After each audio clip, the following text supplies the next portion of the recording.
Assalamualaikum warahmatullahi wabarakatuh. Perkenalkan, nama saya Fabelia Maharani.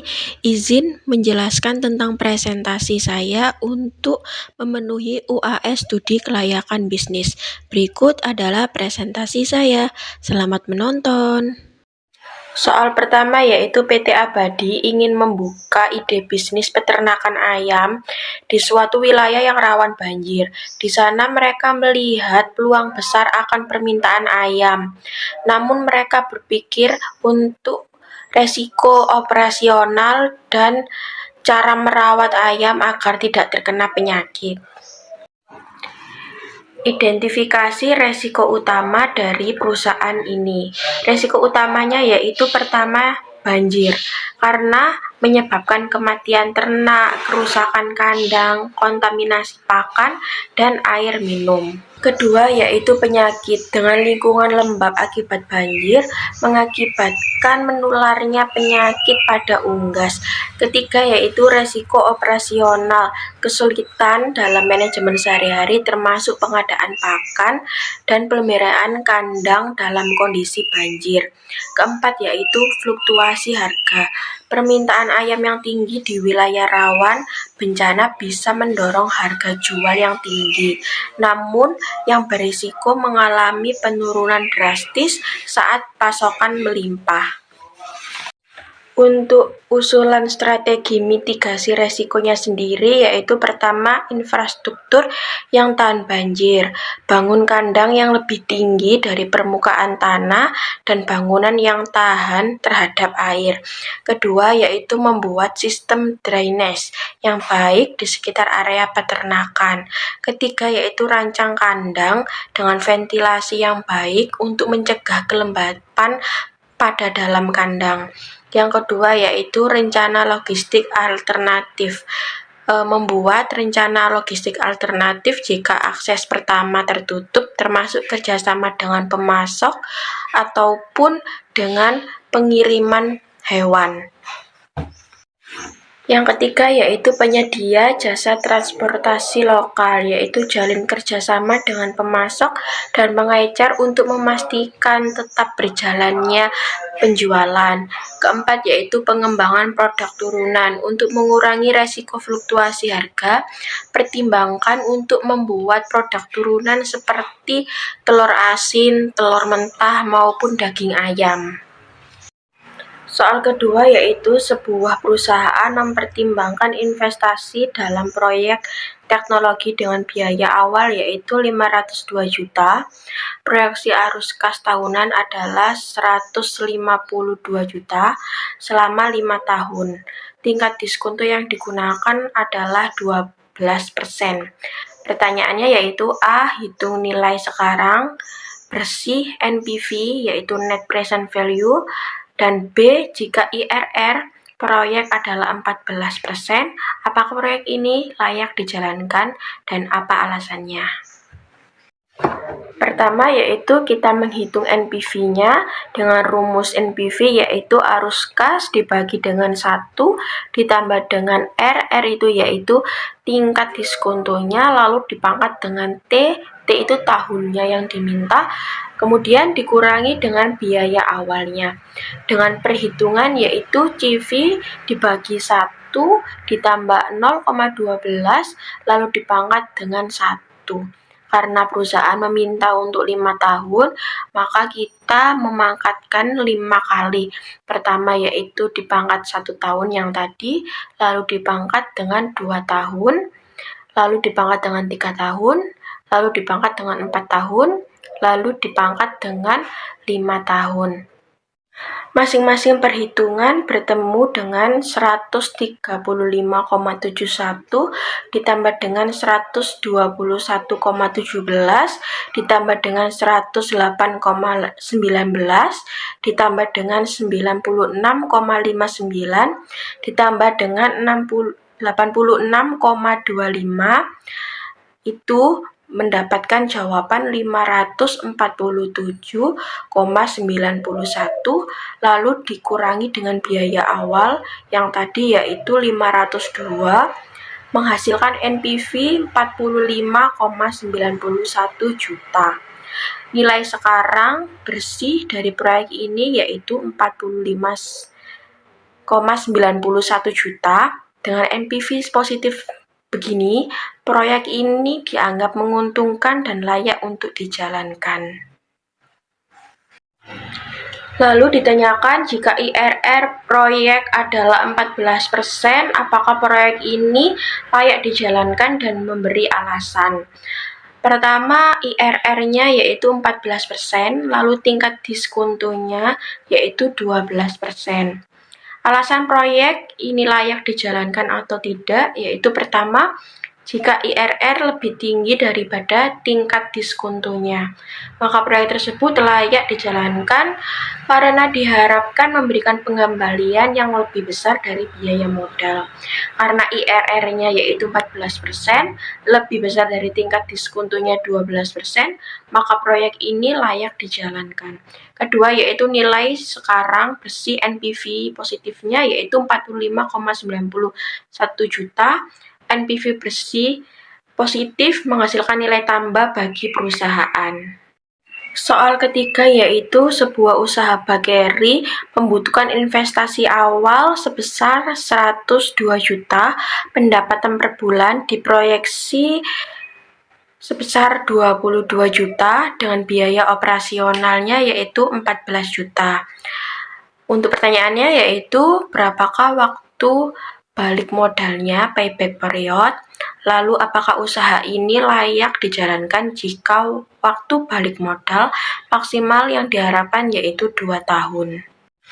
Untuk menghitung waktu balik modal sendiri, kita harus menemukan arus kas bersih per bulannya terlebih dahulu dengan rumus yaitu pendapatan per bulan dikurangi dengan biaya operasi per bulan, yaitu 22 juta dikurangi dengan 14 juta menemukan hasil 8 juta.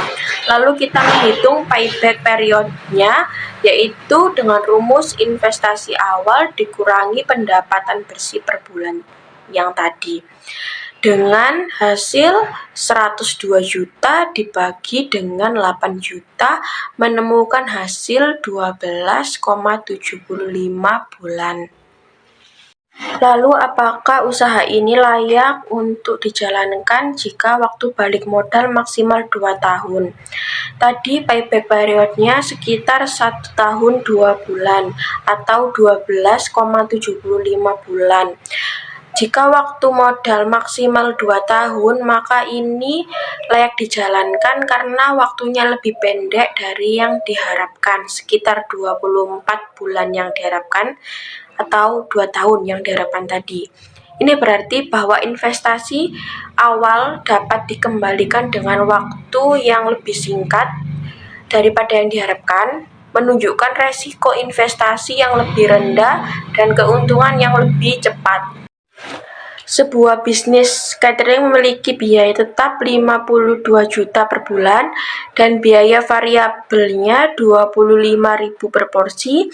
Harga jual per porsinya yaitu 50.000. Dengan pertanyaan yaitu berapa jumlah porsi yang harus dijual untuk mencapai break even point. Yang kedua yaitu jika rata-rata penjualan per bulan yaitu 2.000 porsi, apakah bisnis ini menguntungkan? BEP sendiri memiliki rumus yaitu biaya tetap dibagi dengan harga jual per porsi, lalu harga jual per porsi ini dikurangi dengan biaya variabel per porsi, di mana biaya tetapnya tadi 52 juta, harga jual per porsinya 50.000, lalu biaya variabel per porsinya 25.000. Lalu kita hitung yaitu 52 juta tadi per 50 dikurangi 25.000 menjadikan 52 juta dibagi 25.000 menghasilkan BEP yaitu 2.080 porsi. Jadi break even point-nya mendapatkan 2.080 porsi. Lalu jika rata-rata penjualan per bulan adalah 2.000 porsi, mari kita hitung apakah bisnis ini menguntungkan. Pertama kita menghitung pendapatan per bulan. dengan rumus jumlah porsi dikali harga jual per porsi, yaitu 2.000 dikali 50.000 mendapatkan 100 juta.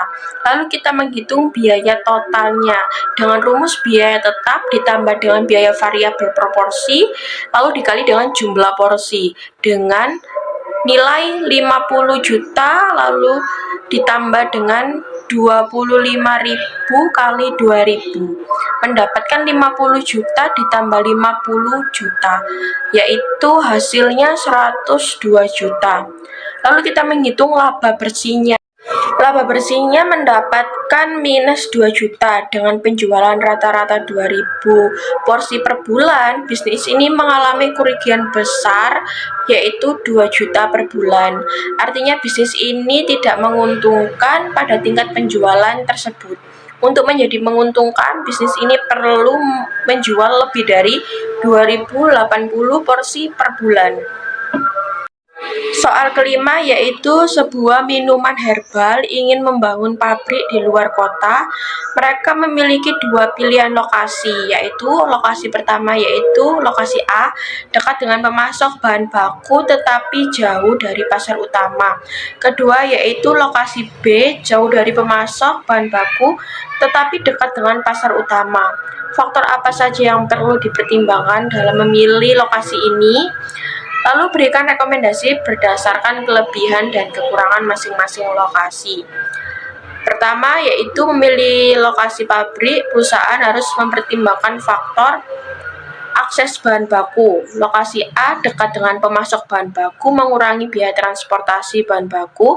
Lalu lokasi B jauh dari pemasok bahan baku meningkatkan biaya dan waktu pengadaan bahan baku.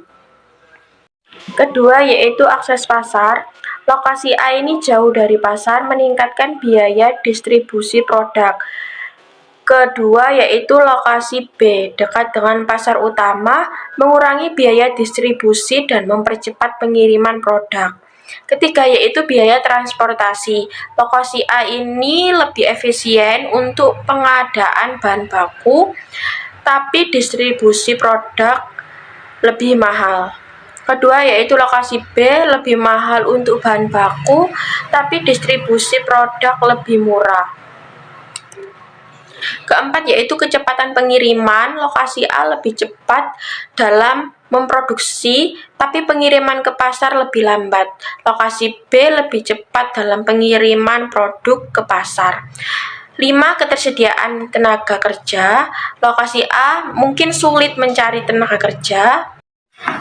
Untuk lokasi B tadi mungkin lebih mudah untuk mendapatkan tenaga kerja terampil jika lokasinya dekat dengan kota besar. Lalu memberikan rekomendasi berdasarkan kelebihan dan kekurangannya. Rekomendasinya jika harga bahan baku sangat tinggi dan biaya transportasi bahan baku signifikan, lokasi A lebih menguntungkan karena penghematan biaya bahan baku lebih penting. Jika produk yang dihasilkan mudah rusak atau sangat signifikan terhadap waktu pengiriman, lokasi B lebih cocok untuk memastikan produk cepat sampai ke pasar utama dan menjaga kualitas. Pertimbangan keseimbangan antara biaya dan keuntungan jangka panjang. Membangun di lokasi yang lebih murah mungkin menghemat biaya dan jangka pendek, tapi penghematan biaya distribusi dalam jangka panjang bisa lebih signifikan di lokasi yang dekat dengan pasar.